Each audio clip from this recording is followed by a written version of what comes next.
everyone, this is your Coachy Sue Ellen. Nagustuhan ko nung tinawag ako ni Christina Coachy. Okay, so may kachat ako na isang join sa community namin last week.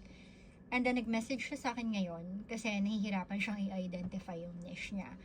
So sabi ko, i-list down niya sa akin kung ano yung mga tools na kaya niyang gamitin.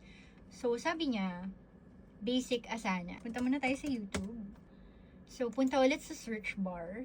Guys, ganito mostly na ginagawa ng virtual assistant. So, kailangan matyaga kayong mag-research. Step by step tutorial. So, tingnan natin.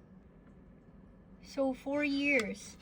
Isa pang tip, huwag kukuha ng lumang tutorial. So, 25. So, laging pipiliin yung latest. So, Asana step-by-step tutorial 2025. Use Asana for the full beginners. Ayan. So, dito muna tayo sa beginners. Whether you're evaluating Asana for your team, migrating from another platform, or... Ilang oras siya? 1 hour. So, lahat kami sa ganito nag-umpisa, inaaral namin ano yung gusto namin i-specialize, yung mga services na pwede namin i-offer kay client. So, yun lang. God bless.